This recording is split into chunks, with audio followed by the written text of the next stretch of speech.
Hi, everyone, and welcome to the Hedera General Community Call.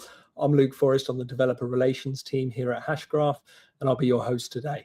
We have two things lined up for you. First, a quick overview of the Hedera Incubator, what it is, and how builders can get involved. Then we'll spend the rest of our time with Michael Tinker for a live walkthrough of Lambdaplex, a decentralized trading platform built on Hedera. So to kick things off, I'll tell you a little bit about the incubator. So the incubator has run for 5 weeks, and this is the first version of the incubator that we've been running. We've had 9 teams that have been assigned mentors. We've had 15 mentors in total, including 4 of our partners over at Hashgraph Online, Headstarter, Hashgraph, and Kabila. We've had over 800 signups, so the response has been incredible. And you can get involved too. And what the incubator does is it takes your team, puts them with a mentor, which is experienced in both business and the Hedera ecosystem, and they will help you get things started, whether that's through introductions to Hedera Ventures or potential council members. We help you identify your top priorities, partnerships, and optimizing your productivity to ensure you have the best go-to-market possible. So we'll put a link in the chat there for you to register your interest. And when we run the next incubator, someone will be in touch to help find you a mentor and help you through the process. We're also currently running the Hedera AI bounty as well. It's a 5-week bounty, and we're currently in week 5. So this is the last week to get involved for this iteration. There's $1,500 up for grabs, and what you'll need to do is use a Hedera policy agent using the Hedera Agent Kit hooks and policies repository, which will enable payments in HBAR or USDC. And that is just for the rest of this week, and there should be a QR code at the top of the screen for you to reach out and get involved. We're now going to bring our guest, Michael Tinker, the founder of Lambdaplex, and he's also a principal software engineer here at Hashgraph. Michael, welcome. Great to have you. Thanks a lot, Luke. Yeah, thanks for covering the incubator. That's really exciting. I'm actually a co-founder. I've been working with Matthew DiLorenzo from previous SaucerSwap founder to now jumping into Lambdaplex, and more of a nights and weekends thing. My day job is very much with Hashgraph, but this has been a lot of fun, and I'm excited to be able to show people some of the things we've been playing with. Awesome. I'm looking forward to it. And I've heard a little bit about Lambdaplex, so I'm looking forward to sharing it with everyone. And so before the demo, what is Lambdaplex and what does it solve for traders on Hedera? Well, Lambdaplex is a order book exchange, first and foremost. So there's a big contrast between automated market makers that you see on Uniswap or like the traditional SaucerSwap deployments. They've also recently launched an order book. But order books are nice because they give you more flexibility in how you manage risk. You, in an AMM, you have to deposit your assets in a contract, and you're exposed to price movements without really much ability to customize your risk exposure. With the latest Uniswaps, you can concentrate your position in certain price ranges, and you can do some things. But fundamentally, order books are more flexible and dynamic. So that's the single headline for Lambdaplex is it is an order book. The order flow is off-chain. We can dig more into that in the sense that you sign an intent. So you sign an intent saying, I want to trade Bitcoin at this price. I want to sell it at this price. And then there's a contract on chain that you've given an approval to that says, if you receive a signed intent from me to do something, you can use your approval from me to complete that trade. So that's the idea. You sign order intents off chain. Cryptographic signatures can't be forged. And then on chain, you've given approval to a contract that will use your off-chain signed intent to settle a trade on your behalf. Incredible. And this is all on-chain on Hedera, so it's incredibly fast as well, isn't it? And I think the best way to understand Lambdaplex is to see it. So I believe you're going to walk us through Lambdaplex and give us a sort of a live demo. Yes. Let's see. Am I sharing my screen? There This we is a go. test. There we go. Yep. Okay. So the important thing to notice here is this is a testnet deployment. So right now we are planning to go live on mainnet on Friday. Fingers crossed. Everything seems to be lined up for that. But these are all fake tokens, fake money, fake bots on testnet. So I've connected here a testnet hashpack wallet. I think you can see this. Yeah. And I'm at the Lambdaplex IO site, just kind of imagining, we've just gotten started with Lambdaplex. So I've already done one little market buy here, but let's do another one. This is the traditional swap idea. So I have this ETH token I'm going to associate to it. And now here's the critical step, right? There's the contract on testnet that needs my approval to actually do trades on behalf of my account when I sign an order intent. So that's the first step. I'm going to have to approve a large allowance to this contract that is not going to do anything unless I present another signed order. So let's say the first thing I want to do is buy some ETH. This account has 9,850 pretend US dollars. Let's say we want to buy $200 of ETH. So when I click buy ETH, I'm asked to sign a message. Okay, so I sign the message, and all that does is basically enter on the order book. You can see this order book here with sells on the top, bids on the bottom. So I put in a buy, and I said I want to buy $200 of ETH, and it matched with some bot account that's on here willing to sell ETH. So here we go. I purchased some ETH. If we look at the details, that's spelled out here, and you can follow over to the transactions on testnet that actually filled my buy. So for example, here, there's a contract call that you can see went to this settlement contract. This is our settlement contract that I just granted approvals to. So this contract saw my signed intent to buy ETH, and it ran through things and ended up like this child transfer that actually did the exchange, right? So I'm this account. I was debited 200 USDC. I was credited a little bit of ETH, and I can see that over here. So that is like the very traditional flow, right? But you might now be interested in saying, well, I want to buy ETH, but I actually want to buy it if it's cheaper. And that is a limit order. So you say, if the price drops 5%, let's buy another $500 of ETH.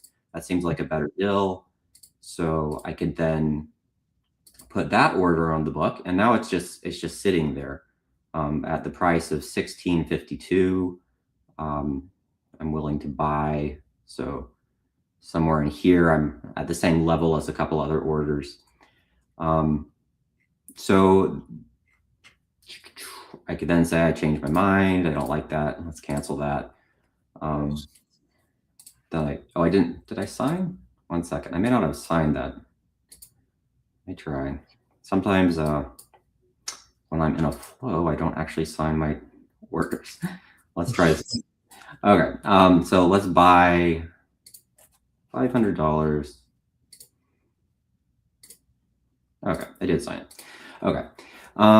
So that's the kind of thing you can do. We have a few pairs here. And that will fill, so it doesn't have to sell all $500 or purchase all $500 at that price. It will partially fill that order as the price comes down to that level. Is that right? Exactly. Let's see if we can actually get that to happen. Let's set a price that's just barely the best bid. So I see that the best bid on the book is $17.50. Got some latency here, I think, unfortunately, on our wallet to site connection. Sometimes that happens. Typically when that does happen, restarting Hashpack helps. Maybe I will just do that. See if we have any luck. Bum, bum, bum.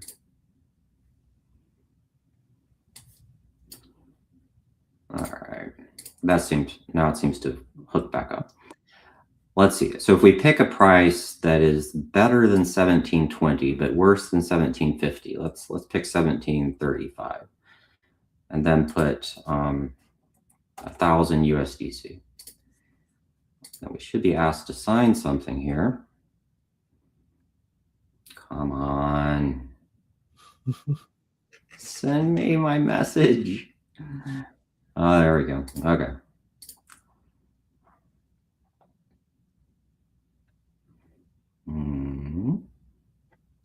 So I can see that's just populated there and the orders on the bottom of the screen, isn't it? True. So here we are. We're 1735. Trying to sell 0.045 ETH. Okay. All right, I don't know if it's because I'm presenting. I've not noticed this quite as dramatic, but let's see what happens. We got some open orders. Maybe they'll fill. In the meantime, let's talk about one other item. Yep.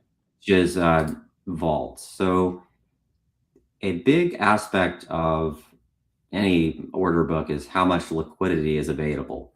You want to have, as much as possible, bids and ask both available with close to some kind of oracle price, and then with enough liquidity you can buy or sell in decent sizes without a lot of slippage. So let's say the main solution with a AMM is, of course, the pair contract, where people deposit equal amounts of each asset, and then they get part of the swap fees, and they get also frequently LP tokens that they can farm. This is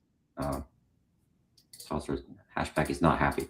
So what we're trying to do here is have a similar concept of a vault contract, where you can deposit assets. So like I have some ETH now, I have some USDC, and I can deposit some of my ETH into this vault to help provide liquidity, assuming that I'm able to sign the transactions. It looks like we can. All right. Now it's working. Got our Hashpack hooked up. So I've now made a tiny little deposit into this vault that has a very large amount of assets. So my performance is pretty negligible. I only put $112 into a vault with $2.5 million locked. I can now start earning rewards if this vault has reward campaigns. So right now it does have some airdrops going on, and I can see now in my portfolio, like I bought 111 shares of this vault. It looks like the ETH price is up a tiny amount since I bought it. And is there any lock-in period for when you subscribe to a vault? Do you have to hold it for a week, or is it you can put money in and take money out whenever you like? There is a 1-day lockup, simply because so if I do this again, when a market maker is using vault assets to provide liquidity on the book, so we're working with some professional market makers, if there's a lot of churn, it makes it harder for them to deploy strategies effectively. So not a crazy lockup, but just a 1 day so that people wouldn't be depositing, withdrawing instantly, right? Yeah. So that's the main thing. Let's see. So I've got some orders to look at. You can see the details of your orders here. And got some, looks like only our market buys have filled. Our limit orders are still sitting around. Yeah. And so in terms of a market order compared to a limit order, how does Hedera handle the settlement side of things? Settlement is exactly the same. Everything boils down to one of these contract calls, like we just looked at here. There's a broker account that's paying the fees on your behalf. So it's like a zero gas trade, basically. You don't pay any fees to Hedera to settle your trades on Lambdaplex. That's unlike an AMM swap. Again, if you want to do a swap, then you're the one who pays the gas fee to call the router contract and do the swap. But with this pattern, like this broker account is actually paying for all of the swaps. So some other bot just did a HBAR USDC swap, and here was another ETH USDC, another HBAR USDC. This broker account is actually paying all the fees. So as a trader, your trading fees are incredibly low. I remember seeing sort of maker-taker fees were incredibly low, and by the broker account paying for the transactions, it brings the fees down even more for the end trader. That's true. The goal is very much to have the most efficient platform for trading the assets we do list, at least at small notional values. So if I go look at like my orders, my fee tier right now is, we're going to have a promotional tier on when we go live on mainnet. But right now, this account's tier is 12 BPS maker, 25 BPS taker. We will have this promotional 0 maker, 20 BPS taker through August 19th. And I saw there on that page where you were showing the current fees your account is paying. The more you trade, the more you save effectively. Isn't that right? True. Right now, if this account has 150 volume, like we saw, we only actually settled 1 trade. If you have 5K volume, then you move to this fee tier and then up from there. We'll likely also add, when there's a Plex token available, we didn't want to put it on this site to potentially confuse people. But when the real Plex token is available on mainnet, people will be able to likely just get lower fees by holding some Plex token, something like that. Incredible. And just to touch on the vaults a little bit more. So for a end user, what would be the benefit of using the vault? Is that to try and generate sort of a yield off of the fees of people using the platform by supplying liquidity? Or how would that be more attractive as opposed to placing trades with limit orders and things like that? The idea is to earn airdrops. So if you have shares in the vault and there's an ongoing airdrop campaign, then over time you accumulate airdrops. You do have to, it's a week-long campaign for each airdrop sort of deposit. So you accumulate them linearly over time. I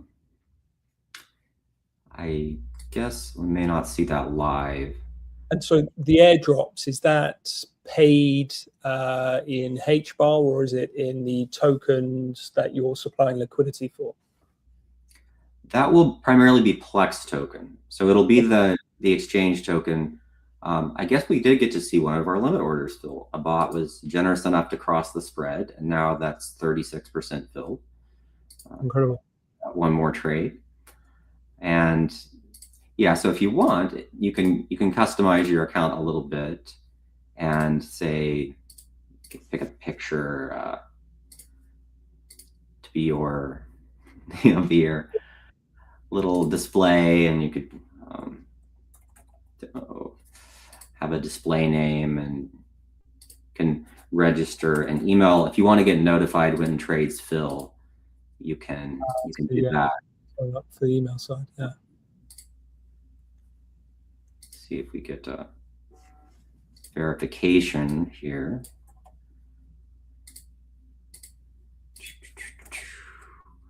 All right, so now I should get an email if my order fills. Not every partial fill, but just if this fully fills, then I should get a notification that it's been fully filled.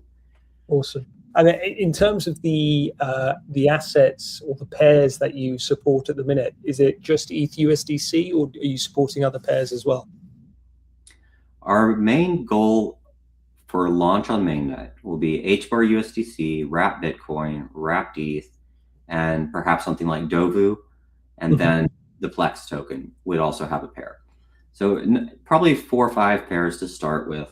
And then the big goal moving forward is ultimately to, as quickly as possible, give self-serve API keys. Because almost all the volume on every exchange comes from automated traders, right? Whether it's an arbitrage bot, someone who has a directional strategy, someone who wants to do their own market making, that's really what you need to unlock volume.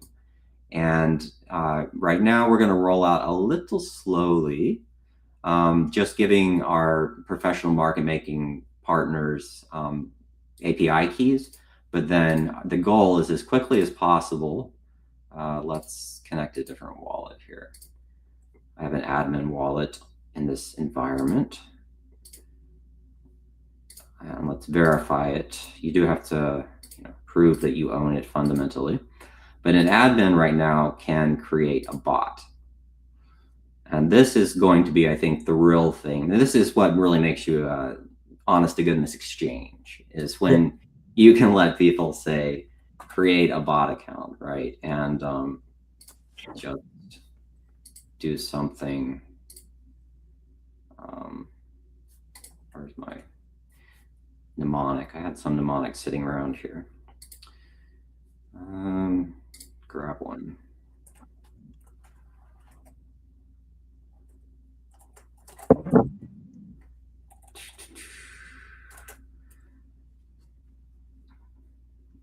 Where's my mnemonics?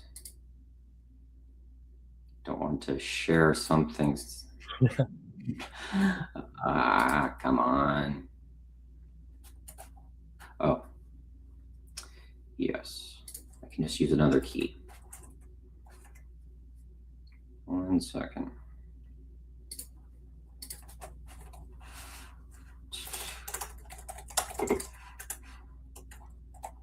Yeah, let's grab a ECDSA key here.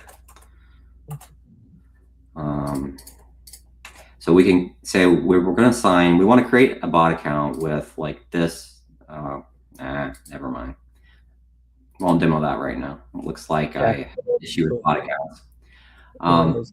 The goal is certainly to, as quickly as possible, get to a point where we can just have self-serve bot API keys. And then when people can create their own bots, then you can really start to hopefully see a lot more activity. And so the bots trading, would they have access to things like market orders, limit orders, as well as providing liquidity to a vault as well, or just buying and selling?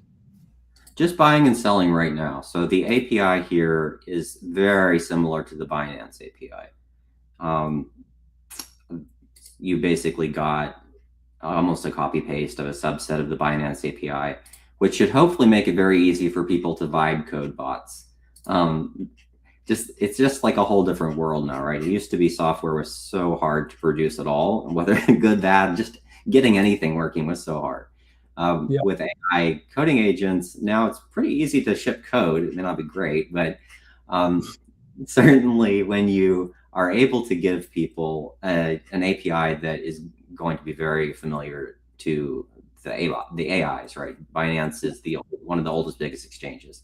So we hopefully give people an API that looks just like Binance. We actually have a Hummingbot connector. This is an open source trading platform that we've got, worked with that team to build a connector, and then just hopefully unlock, a lot of activity. Let's come back to our other, see if anything is filled. We have had a question as well on X that I'll read out for you, Michael. Chris Zero has said, big question I can't work out in my mind for Hedera and clubs like this. The network is 2 to 3 second settlement. That's too slow compared to something like Hyperliquid.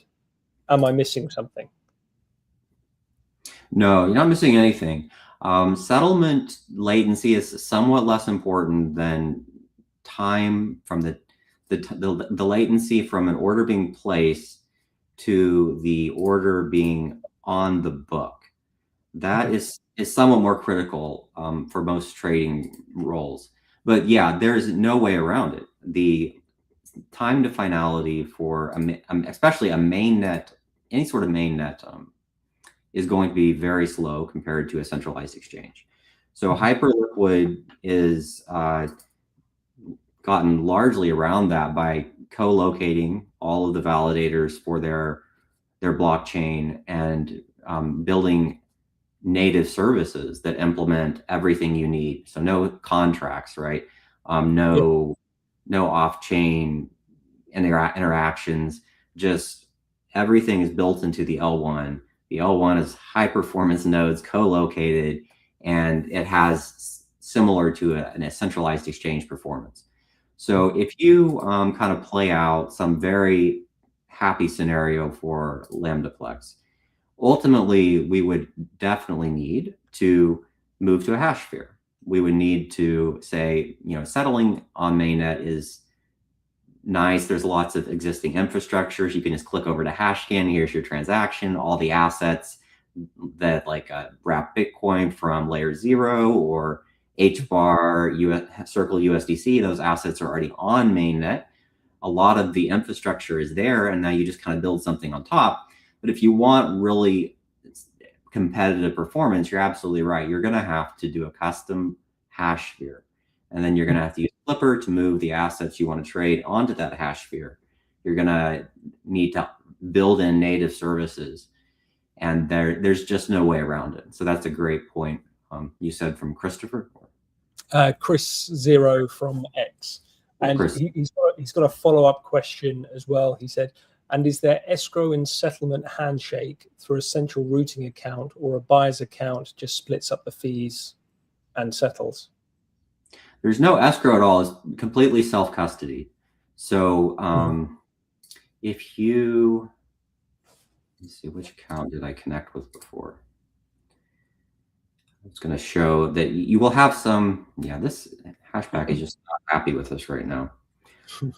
You can never, demos are never that easy.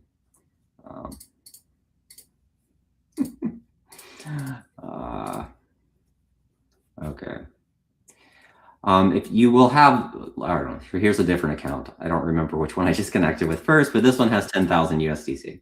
So if I do a limit order, so if I approve trading, let's say on this pair with this brand new wallet that we've randomly stumbled into, then I will right now have 10,000 USDC available to trade.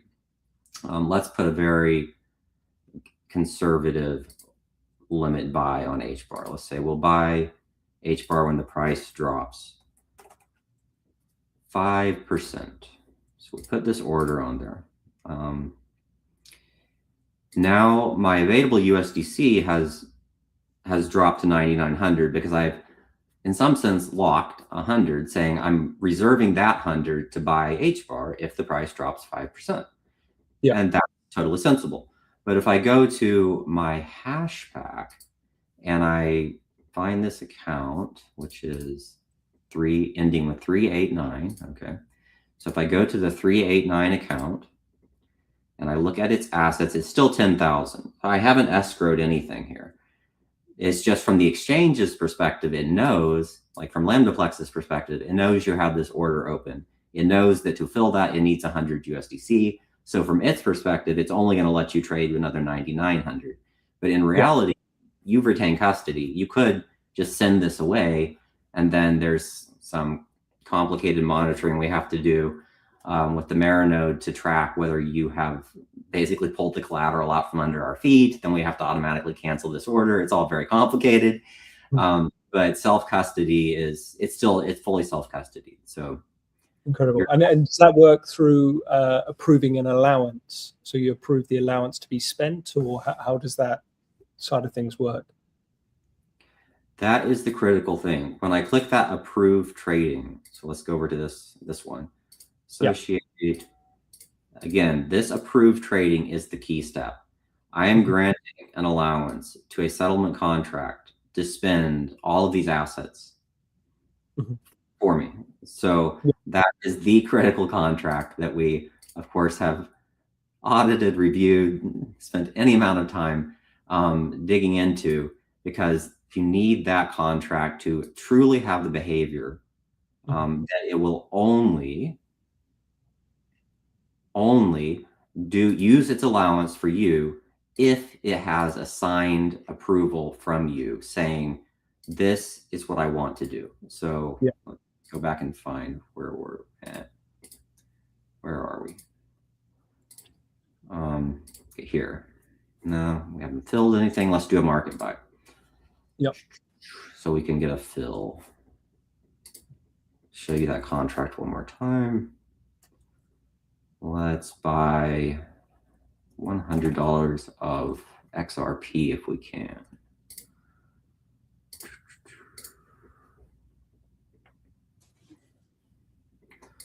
Okay, so now we've filled this. Look at the details. It should show us a link. And this is a contract call to the settlement contract, right? So this contract, you can audit its source, but the behavior is that when someone says settle trade,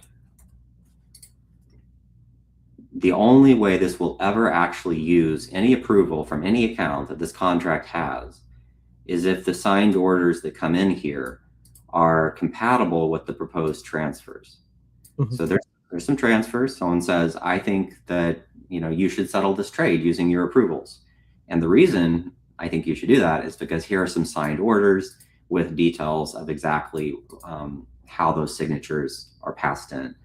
Yeah. So this contract is then going to use the is authorized system function to basically say, is it true that those accounts, if we go look at this, is authorized?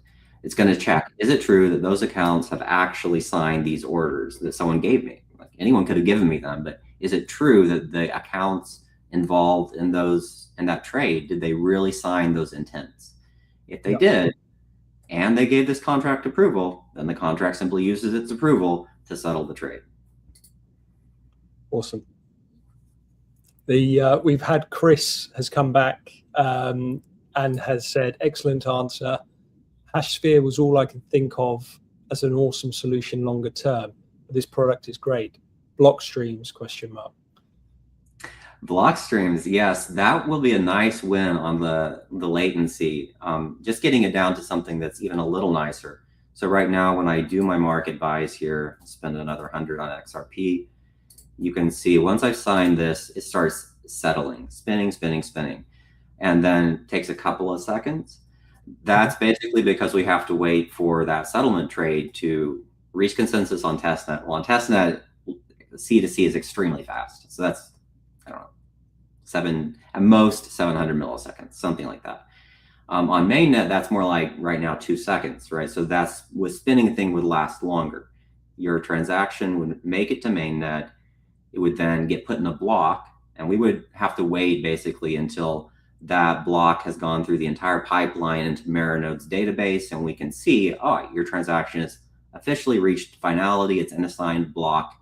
Let's now consider, it's guaranteed, it's settled. Global consensus has happened, it's there. But this will get faster with block nodes and block streams, that you can have a tier 2 block node that's just listening to things coming off the network almost in real time.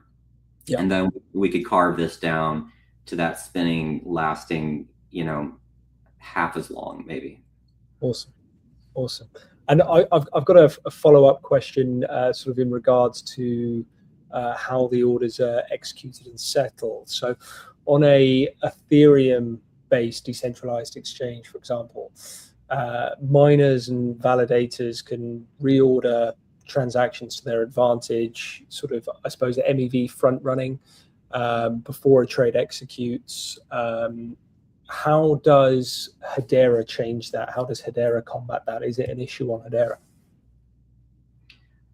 That is a big difference.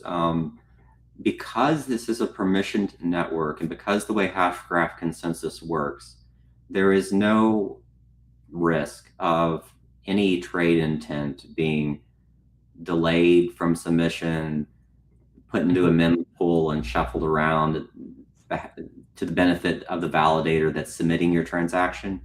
All the nodes on mainnet are run by council members who have sterling reputations, and they are running code that is completely agnostic to the underlying, potential MEV exploits like miner extracted value. None of the council nodes have that kind of customization. They get a transaction, they're going to submit it, and then a very core property of the Hashgraph consensus algorithm is that it has fairness properties, right? So if you submit a transaction and before I do, then yours is going to reach consensus first. Modulus and maybe extreme outlier scenarios, but in all normal circumstances. I've been working on this project for 8 years, I think. Yeah. I've never seen fairness violated by any network I've ever submitted a transaction to. So in all practical purposes, unless there's some kind of quantum, I don't know, solar bit jiggling going on, the nodes will submit transactions fairly, ignoring any kind of MEV opportunities, and the Hashgraph algorithm guarantees that they will reach consensus in a fair order. Awesome.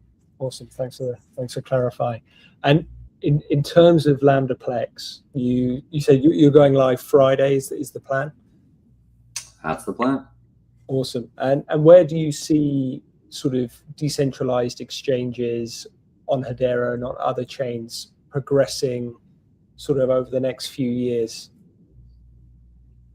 I would really hope to see a lot of real world assets getting transacted in a bunch of settings where different platforms can explore, different competitive takes on the same kind of product. I think this is the most interesting time it's ever been to be in software or cognitive labor in general, with our AI colleague is coming online with all kinds of superhuman or subhuman skill combinations. So I think there's going to be a lot of very interesting AI agent trading interactions. And I also think that things like prediction markets are interesting. Event contracts that are not about, say, gambling on sports, but say an event contract that is whether some feature will get added to an exchange. And then if people want to incentivize that issue being added, they can provide liquidity on an event market. And I think there's all kinds of things that are just going to be fascinating to watch with tokenized assets of all sorts and all kinds of venues with different approaches to trading. And it's going to be interesting. Yeah. No, for sure. And you said there about AI, and would you want to see sort of AI agents trading on Lambdaplex as well? Sure. Why not? The key thing is getting those bot accounts aggressively tested. That's the hard part. I mean, I'm not to underplay. Obviously, there's lots of hard parts in doing any sort of non-trivial software. But the hardest part for us is going to be letting people do self-serve API keys at scale. It's a bit of a lift. I'm optimistic we will get there pretty fast, but we're not launching with that out of the gate because that's challenging. But we'll get there soon enough, and then sure, have your AI agent trade for you. Just have it, have a DCA. This is not financial advice, but have a DCA some Bitcoin, right? This feels like a stupid time to buy Bitcoin, so it's probably a great time. And so builders watching this stream today or watching it in the future, what should they know about Lambdaplex and how to build on it? You touched there on the API keys. I assume you have API docs, etc., available for developers? Yes, these docs will not change dramatically. They will continue to look very much like Binance. And as soon as we are comfortable giving people API keys, we will start rolling that out. And I don't know, whatever, doing live streams, building bots together, whatever. That'll be the fun part, is getting the automated agents online. And that's where all the real volume comes from. Especially right now, I don't think there's that many people out there who just want to go click through, and buy some random asset. It's still something people do it, and it's nice to always make it better. But the fun stuff and the volume comes from the agents, algorithms. Awesome. And there was a question, it slipped my mind, unfortunately, but in terms of the people that are watching today, what would be your call to action? Should they pre-register on Lambdaplex's website, or keep an eye out on your Twitter for an announcement of when you go live? Well, I love anyone who finds bugs and reports them. This is just such a large project. There's going to be bugs. So we have a Discord that you could report, like, any issues you find on the testnet site. And then the big call to action is, if you've done any trading on Saucer Swap over the last year and a half, then when we go live on mainnet, go check and see if you have an airdrop waiting for you. This button will say check airdrop. Awesome. So you may very well have an airdrop waiting if you've done anything on Saucer Swap recently. Awesome. And I think you said there that the testnet site is currently live, so people can go there today and play around with it on testnet? Absolutely. You can go play around, do the same kinds of things that I was doing here. And I'll be, taking this down, and then we'll switch over to mainnet. I would say all of tomorrow, just assume it'll be offline. We don't have such a large team. We have multiple staging sites, and fundamentally, we're going to take this down from testnet. It's going to switch over to mainnet. Presumably, like, basically tomorrow, that'll be the game plan. And then on Friday, you can jump in, associate the real Lambdaplex token, and get an airdrop, or just try a transaction and tell us what went wrong, what worked, and we'll I'll be grinding on this. This is just the first step of a long journey. So awesome. Yeah, I'll be sure to sign up. I'm looking forward to playing around with it. And when you bring out the API keys, getting my own bot set up to lose me money. We've had a follow-up question from Chris again on X. He has said, will your control of token issuance be clean, organized, or are we going to see 30 versions of WBTC like other exchanges? Is it a DAO-based voting mechanism for listing? I don't know if we'll ever try a DAO. I mean, DAOs are so hard to get right, and I don't know if we have the bandwidth to try to navigate that. Ultimately, you would like people to just be able to use the API to create their own pairs. That would be a little longer. Like, the only things that we'll be listing on the mainnet site will be the wrappers around the layer 0, wrap Bitcoin, wrap ETH, the real pack token. And then ultimately, if you have great API support, you could unlock people adding meme coins or whatever. That's also just hard. It's just really hard to build that, especially with a nights and weekends team. So I don't expect that to be imminent. The main thing is getting the API keys for the blue chip kind of pairs and additional features over time. Awesome. It looks incredible, and I'm excited to give it a go. Hopefully at the end of this week, if all goes well.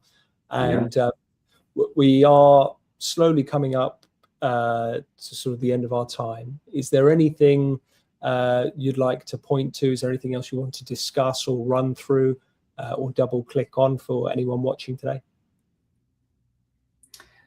I think we've bounced around. We've hit some rough edges. I guess if things are not working, the default play is make sure Hashpack is up to date, but then close it, open it.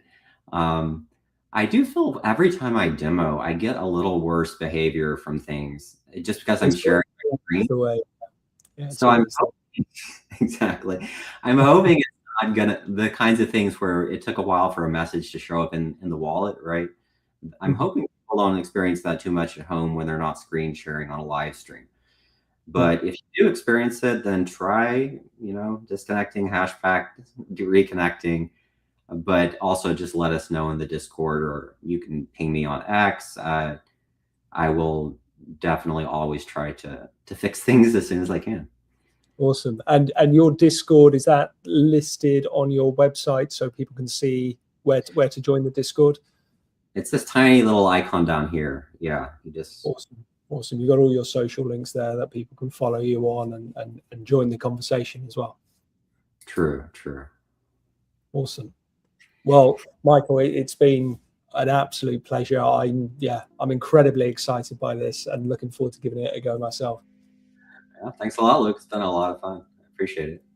Thanks very much.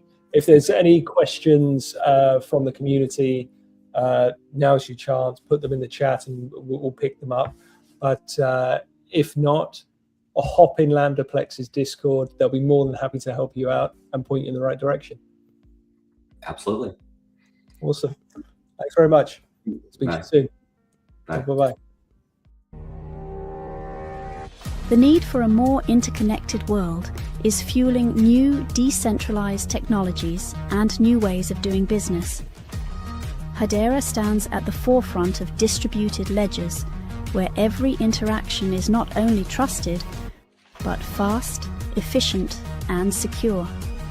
While traditional blockchains struggle with speed and fees, Hedera's network settles transactions in under 3 seconds for a fraction of a penny. And the proof is in the numbers.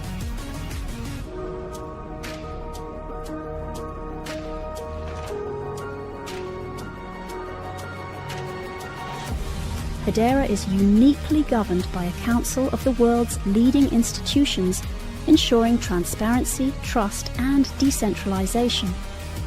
It's no wonder Hedera is the leading choice for enterprise and DeFi use cases. Everything from real-world asset tokenization to AI data integrity. Discover the only decentralized network with the governance, scalability, and security to power the new digital economy. What future will you build?